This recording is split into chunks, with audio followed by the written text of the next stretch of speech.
Promise me one thing, son, and never let time become the reason you forget who you are. Those were the words my father spoke on the last afternoon we spent together, and for years I believed I understood what he meant. I was wrong. If someone had told me that a single promise could follow a man through every success, every promotion, every holiday, and every quiet night when the house was finally still, I probably would have smiled politely and changed the subject. Life has a way of convincing us that tomorrow will always arrive. We postpone phone calls. We delay visits. We tell ourselves there will be another weekend, another birthday, another fishing trip by the lake. That was exactly how I lived. My name is Ethan Bennett, and by every measure most people would call my life successful. I had a beautiful home outside Denver, a wife who believed in me, 2 wonderful children, and a career that demanded more hours than I ever admitted out loud. Every morning began before sunrise with a travel mug full of coffee and a long drive toward downtown. Every evening ended with emails, meetings scheduled for the following day, and the quiet promise that next weekend I would finally make time for Dad. Next weekend became next month. Next month quietly disappeared into another season. My father never complained.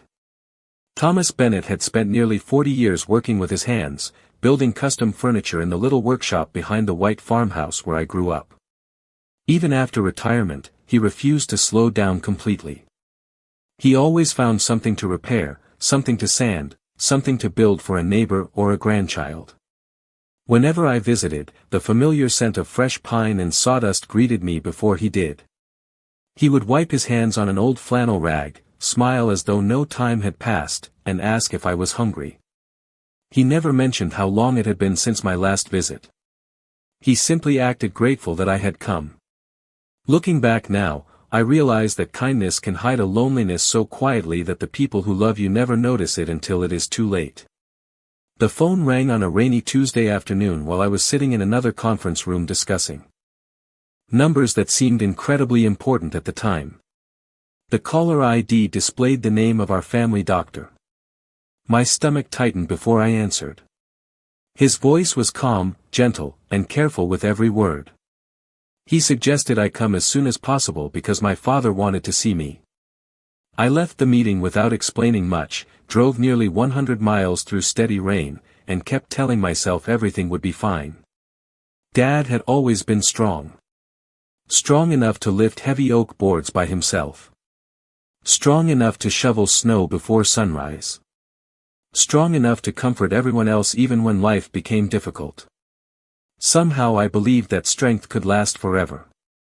When I finally walked into his hospital room, he smiled exactly the way he always had. The room was quiet. The late afternoon sunlight slipped through the blinds and painted soft lines across the blanket. He reached for my hand with surprising steadiness. His grip was weaker than I remembered, but the warmth was still there. He looked into my eyes for a long moment before speaking.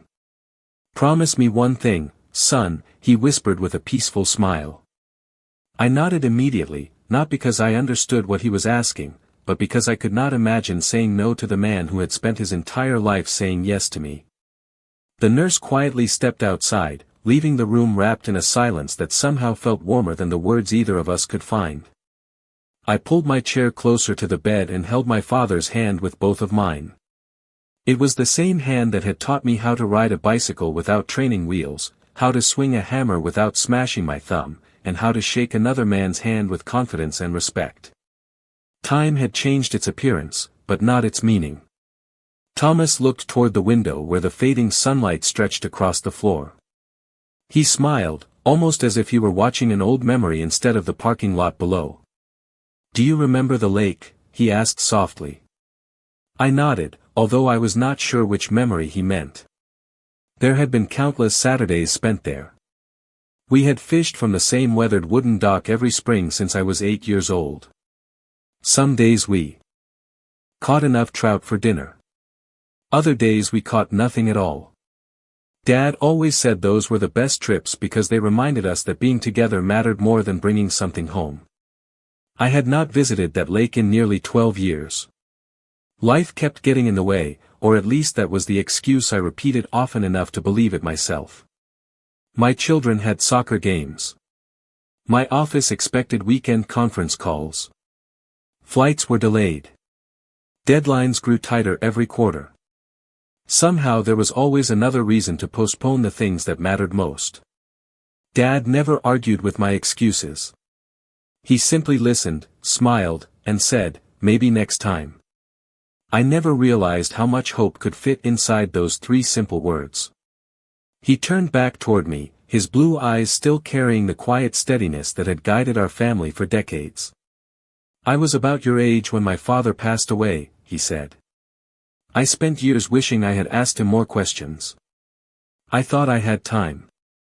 His voice remained calm, without regret or bitterness. It sounded more like someone sharing directions than someone looking backward. "Do not make the same mistake I did." I lowered my eyes because I suddenly understood that this conversation was not only about him. It was about every birthday I had missed, every Sunday dinner I had cancelled, every promise to visit that slowly disappeared into another busy month. The weight of those memories settled over me without anger, only sadness. Dad gently squeezed my hand. "The promise is not about me, Ethan," he whispered.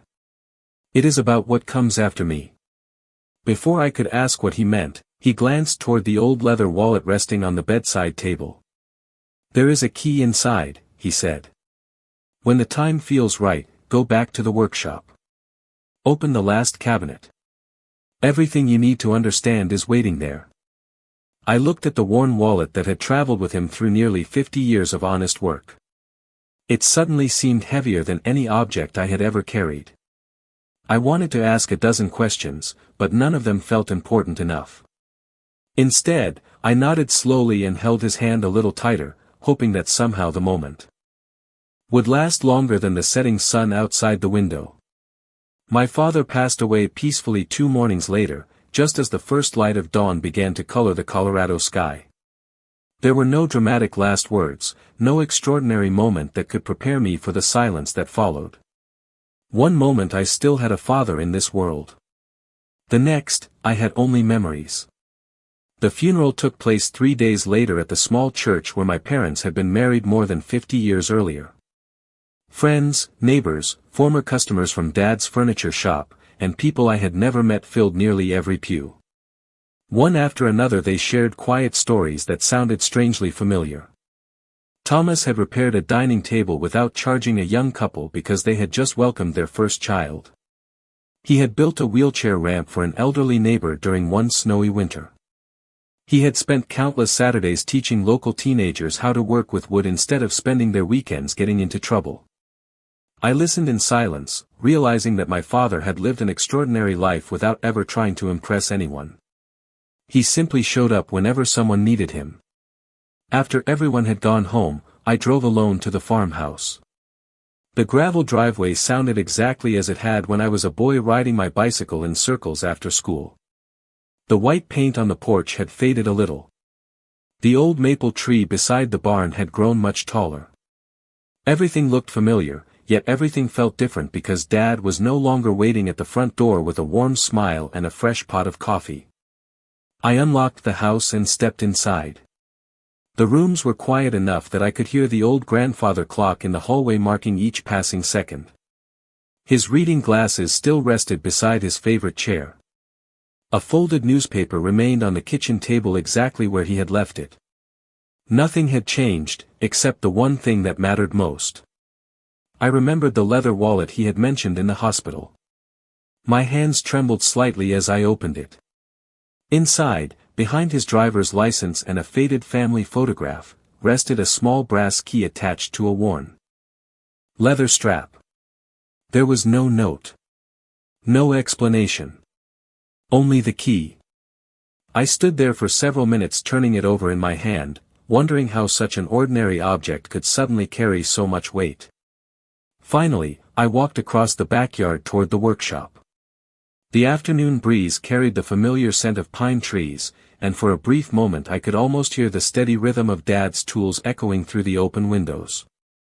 The workshop door creaked exactly as it always had. Dust floated through narrow beams of sunlight, settling gently across workbenches that had once been alive with activity. Every tool remained carefully organized. Every drawer was labeled in his neat handwriting. It looked less like a building that had been abandoned and more like a room patiently waiting for its owner to return. I reached into my pocket, wrapped my fingers around the small brass key, and slowly walked toward the large oak cabinet standing against the back wall. My father's final request had led me here, and although I still did not understand what I was about to discover, I knew with absolute certainty that this was where my promise truly began. The brass key slid into the old lock with surprising ease, as though it had been waiting for this exact moment. I turned it slowly and heard a soft click that echoed through the quiet workshop. The cabinet doors opened to reveal something far different from what I expected. There were no stacks of cash, no legal documents, and no hidden valuables. Instead, neatly arranged on handcrafted shelves, sat dozens of wooden boxes. Every box carried a handwritten label with a year carefully burned into the lid. 1989. 1992. 1997. 2001. My breath caught as I realized they stretched across nearly my entire life. I reached for the oldest one and gently lifted the lid. Inside rested a small collection of ordinary things that suddenly became priceless. There was a faded photograph of me proudly holding my very first fish beside the lake. A baseball ticket from the first professional game we attended together. A tiny pinewood race car we had built on the kitchen table when I was 10 years old. Folded beneath those keepsakes was a handwritten note. Dad's familiar handwriting covered the page with steady, careful letters. Today Ethan caught his first fish. He smiled all the way home. I hope he always remembers that success is sweeter when it is shared with someone you love. I sat down on the old wooden stool because my legs no longer felt steady. One by one, I opened more boxes. Every year contained another collection of memories. A report card with a note praising my determination. A photograph from my high school graduation. A restaurant receipt from the night I accepted my first engineering job. Even after I had moved away and started building my own life, Dad had quietly preserved pieces of every milestone.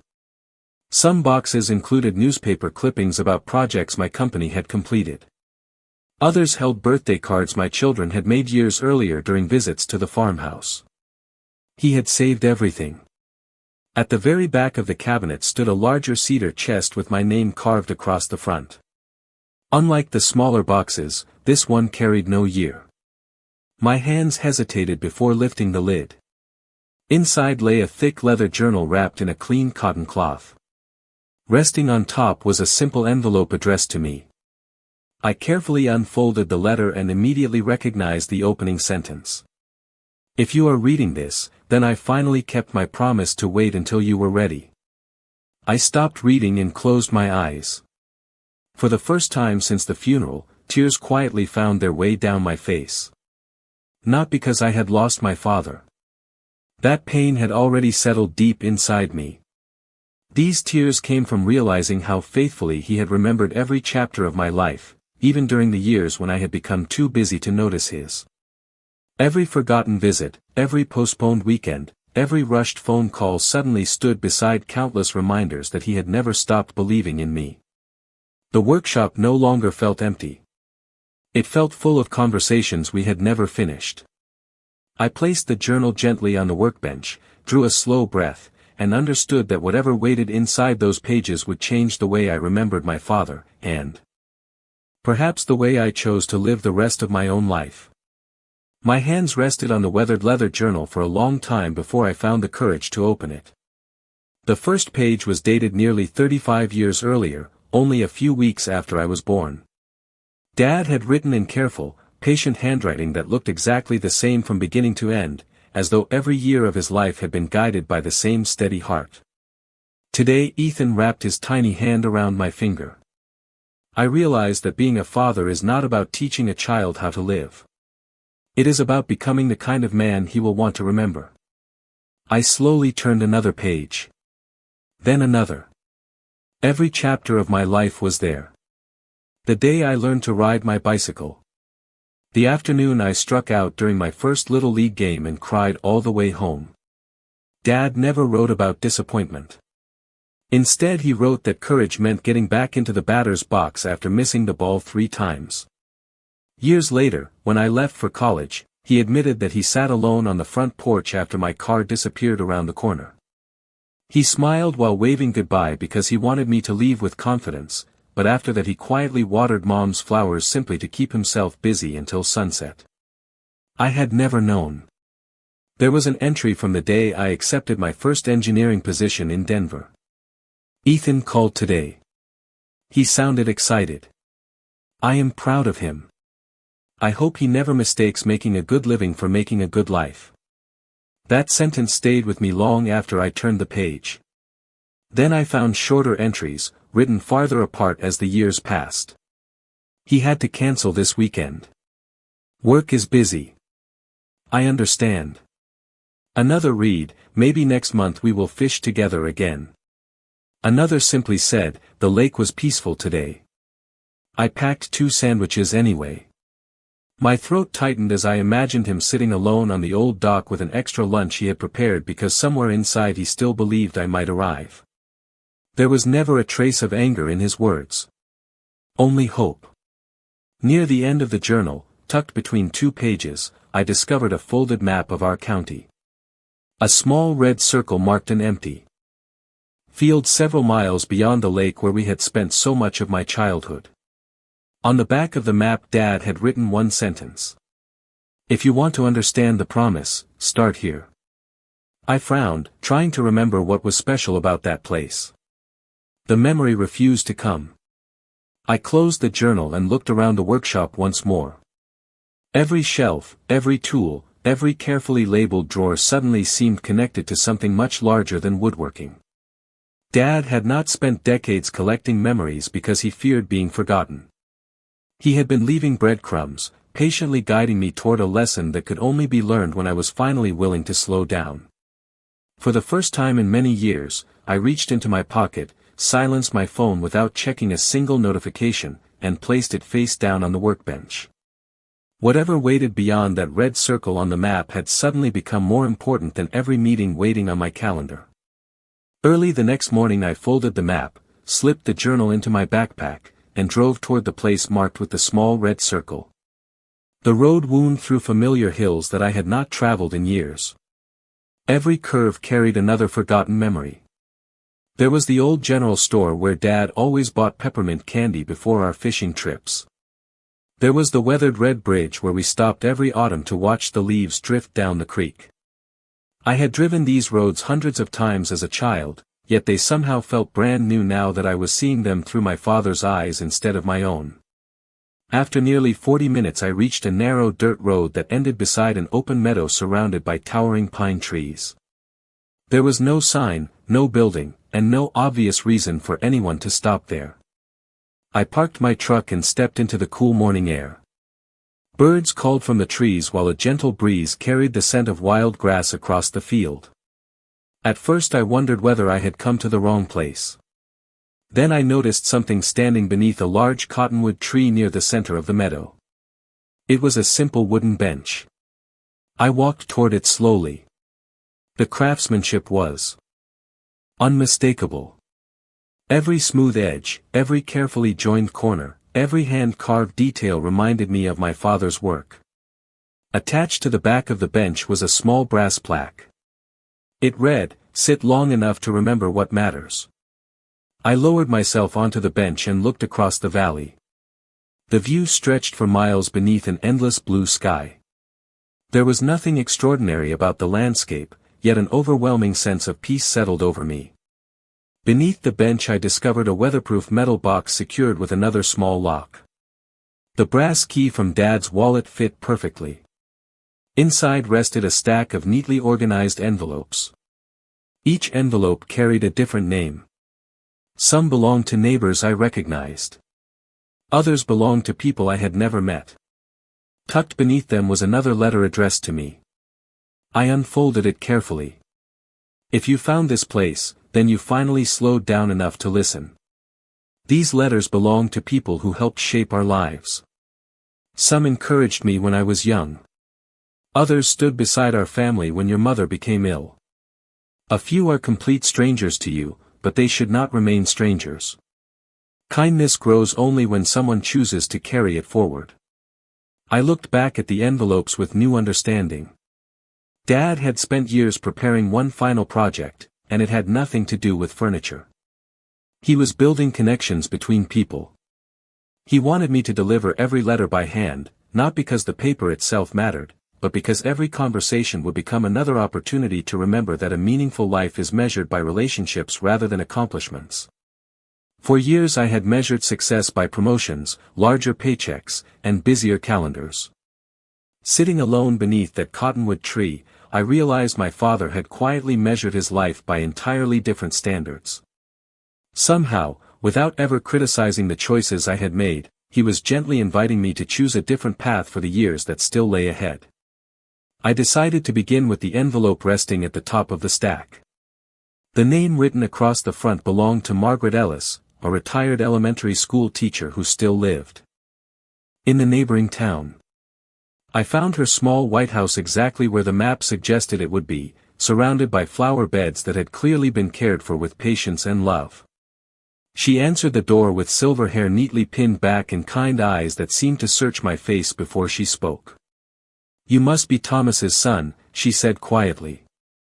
I nodded, surprised that she recognized me after so many years.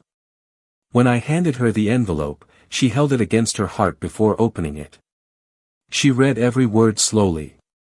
By the time she reached the end, tears glistened in her eyes, yet she was smiling. She invited me inside and placed a fresh pot of coffee on the table as though she had been expecting a guest all morning. "Your father visited me every month after my husband passed away," she said. "He never stayed long. Sometimes he fixed a loose cabinet door. Sometimes he shoveled snow from the walkway. Sometimes he simply sat on the porch and listened while I talked about the old days." I stared at her in disbelief. Dad had never mentioned any of this. Margaret reached for a faded photograph sitting on the bookshelf. It showed a group of smiling children standing beside a newly built reading corner inside the local library. "Thomas built every shelf you see in that room," she explained. "He refused to let anyone put his name on a plaque because he believed kindness should never be performed for applause." Those words settled deeply inside me. For years I had celebrated promotions with framed certificates hanging on office walls. My father had quietly built a legacy that could not be measured by awards or titles. Before I left, Margaret placed her hand gently on my shoulder. "Your father worried that success might convince you to run faster than your heart could follow," she said. "He never doubted your goodness. He only hoped one day you would discover that the richest people are usually those who leave something behind that money cannot buy." The drive home felt shorter than usual, yet my thoughts stretched across decades. I pulled into my driveway just as my 2 children were riding their bicycles along the sidewalk. Normally I would have waved from the truck before rushing inside to answer another email. Instead, I parked, turned off the engine, and simply watched them laugh together beneath the warm evening sky. My daughter noticed me first and rode over with a wide smile. "Dad, do you have time to ride with us?" she asked. For a brief moment I almost answered the way I had so many times before. Then I remembered the empty dock, the untouched sandwiches, and the patient words written inside my father's journal. I smiled, reached into the back of the truck for my old bicycle helmet, and said, "I have all the time in the world." As we rode slowly through the neighborhood together, I realized that my father's promise had already begun changing me, not through one extraordinary moment, but through 100 ordinary choices that suddenly mattered more than anything else. Over the following weeks I continued delivering my father's letters one by one, and every visit revealed another piece of a life I had never fully seen. Some people remembered him for the furniture he had crafted with remarkable patience. Others remembered him because he quietly appeared whenever life became difficult, carrying a toolbox in one hand and a calm smile in the other. None of them spoke about expensive gifts or grand gestures. They all described ordinary afternoons that somehow became unforgettable because Thomas Bennett had chosen to be present. With every conversation I felt less like I was completing a task and more like I was being introduced to my father for the very first time. One Saturday morning I returned to the farmhouse with my wife, Emily, and our children. They had noticed the changes in me long before I found the words to explain them. Family dinners no longer ended with me checking messages beneath the table. Weekend mornings were no longer filled with conference calls. I laughed more. I listened longer. Emily smiled as she watched me unlock the workshop door.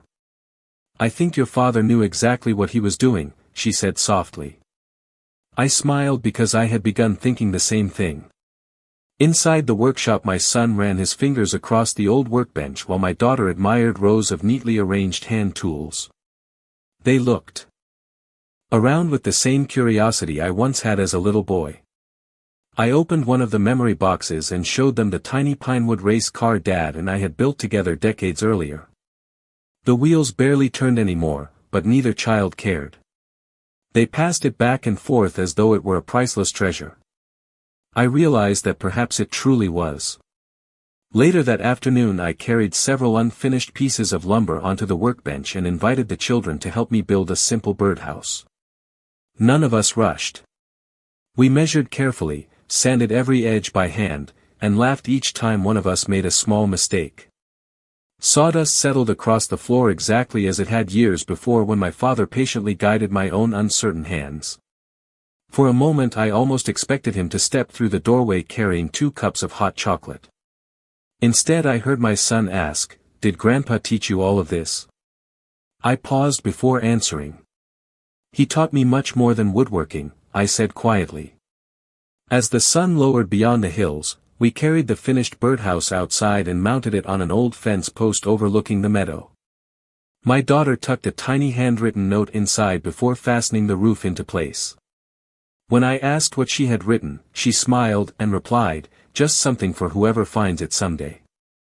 Her answer made me laugh because it sounded exactly like something my father would have loved.